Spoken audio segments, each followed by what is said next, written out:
Hi, I am Mark from the Development Studies program of the Ateneo de Manila University. My presentation today is an autoethnographic account of service learning in the time of the COVID-19 pandemic.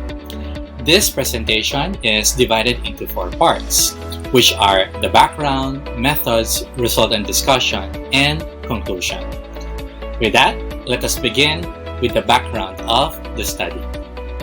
Just like in any other country, higher education institutions, or HEIs, in the Philippines switched to a fully online mode of education in response to the COVID-19 pandemic.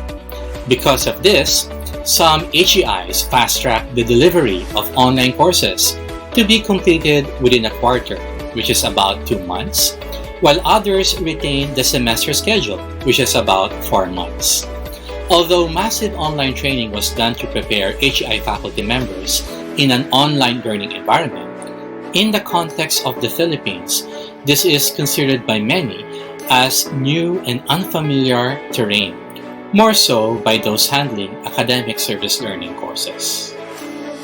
This is further complicated by 4 things.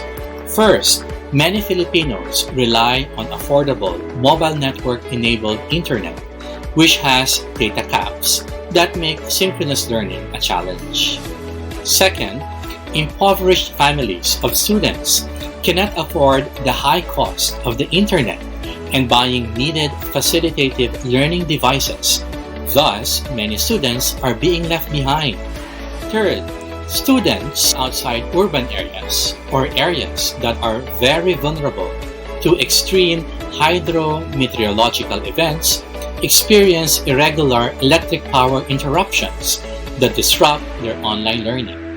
Lastly, fourth is that students who live in poor households, which are not conducive for online learning, have reported that they feel stressed out with the online learning approach.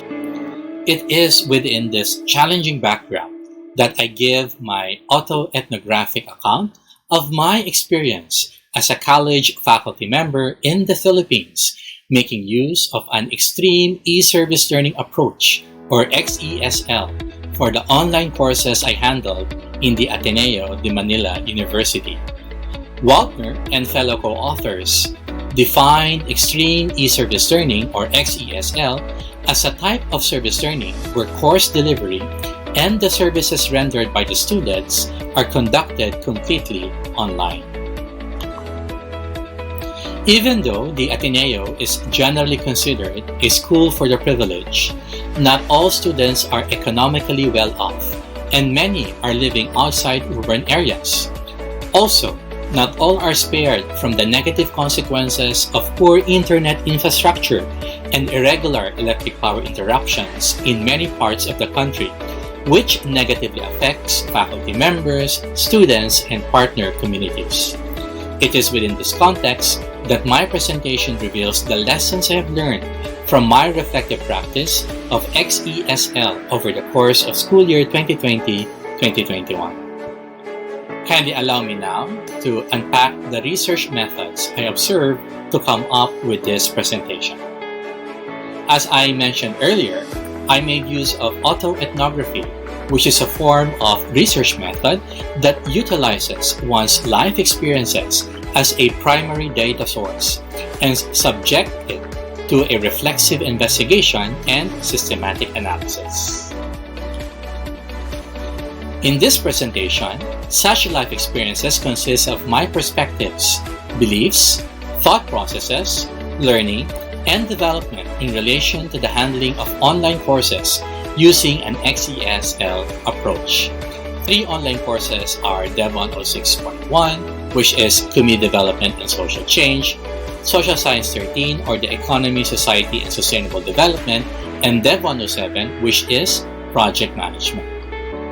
In analyzing data, I use the stages of a valuable and transformative service learning experience to make sense of the autoethnographic data that I have gathered. Studies have shown that service learning to be truly valuable and transformative for faculty, students, and partner communities. It must undergo the following participatory 4 stages of service learning project management, which consists of first, ensuring faculty, partner community, and student preparedness. Second, feasible project design. Third, proper project execution. And lastly, fourth, adequate project evaluation.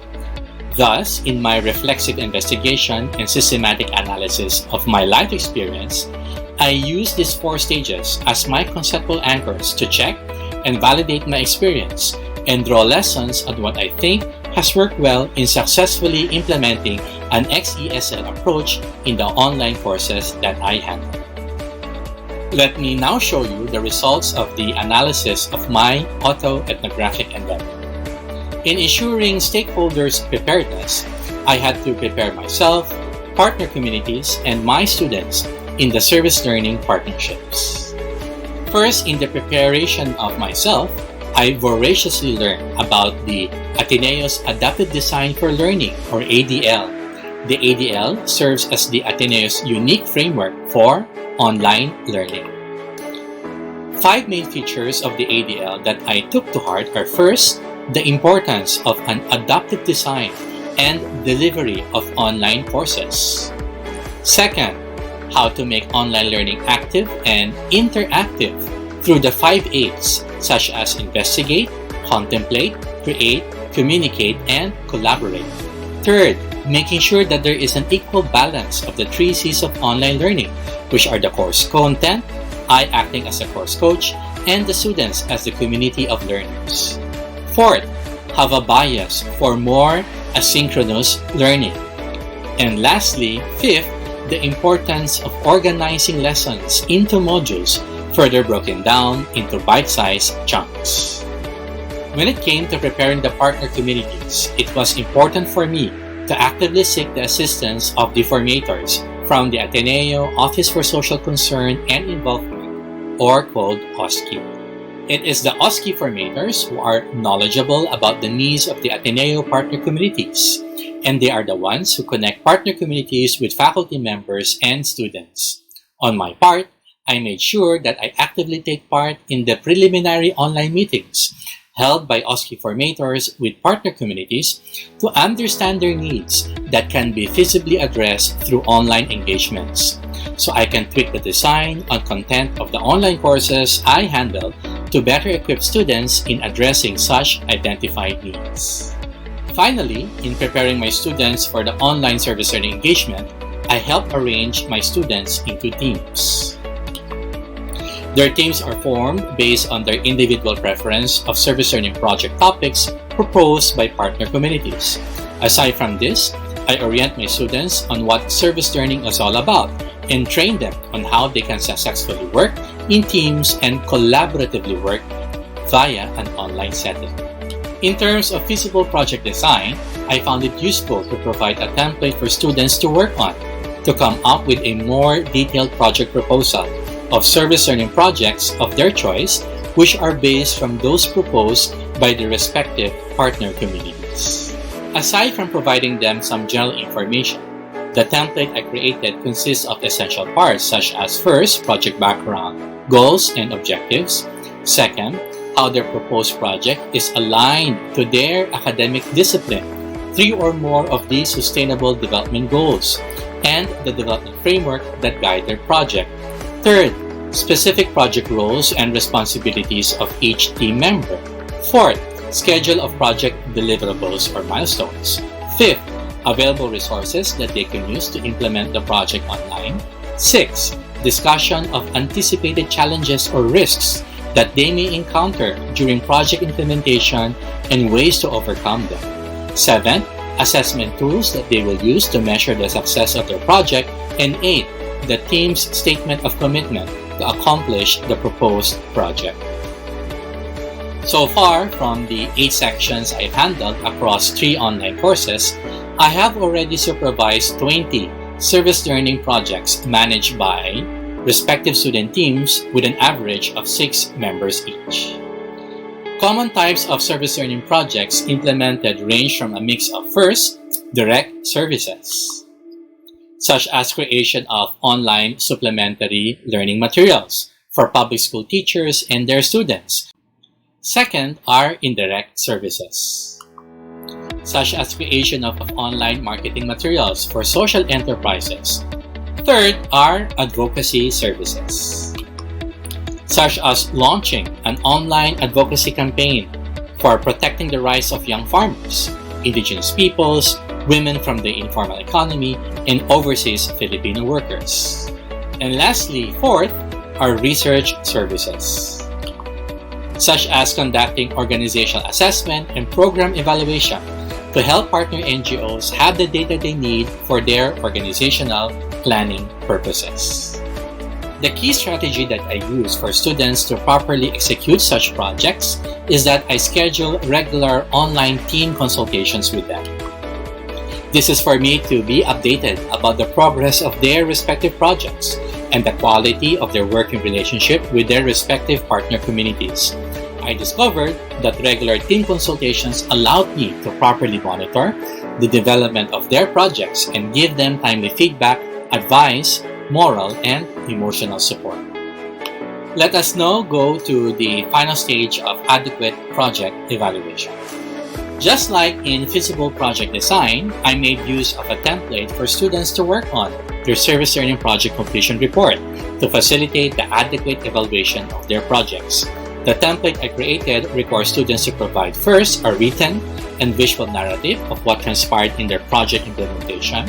Second, presentation of project evaluation results in terms of its effectiveness, intentionality, efficiency, and authenticity.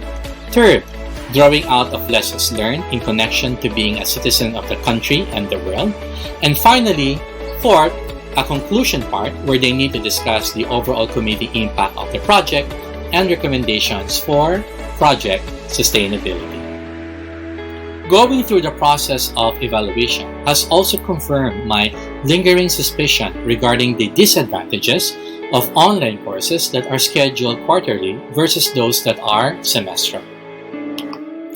Since I got to experience both setups, I found that those in the quarterly schedule had an extremely difficult time in adjusting to project schedule changes when cancellation of online classes occur due to external circumstances, such as, but not limited to, bad weather. In my experience, many students in a quarterly setup end up with projects that are partially completed or are hastily finished, affecting the quality of their project deliverables. In contrast, students who have worked on service learning projects in a semester have reported that this allowed them to take necessary corrective action when issues and risks occur. They're also confident that the ample time allows them to come up with quality project deliverables. The partner communities also feel they benefit more in the semester process. In conclusion, this autoethnographic account reveals that when the four stages of a service learning experience are properly observed, a valuable and transformative XESL can be achieved. But this would require that online courses using an XESL approach should at least be run within a semester to ensure such projects provide meaningful learning for students and valuable service to partner communities. My reflexive investigation has also made me realize additional 4 important factors for XESL to be successful. First, the faculty must be open to learn a repertoire of necessary skills to effectively teach online. Second, the faculty should make use of templates to help students with the design, execution, and evaluation of their service learning projects. Third, the faculty should facilitate sessions to help students learn to work in teams and schedule team consultations to monitor and check on the project progress of the students. Lastly, fourth, it is crucial for partner communities to have access to the internet and can make use of technology platforms to sustain communication. Indeed, XEL is inevitably independent on internet accessibility and will continue to limit service learning partnerships with stakeholders who have reliable and stable access to the internet. Thus, given this limitation, it is important to make the most out of this situation. by targeting partner community needs that can be feasibly addressed online. Thank you for watching and listening to my presentation. Let us continue to make use of service learning as a pedagogy, even when external circumstances may seem to be against us. Until next time, bye for now.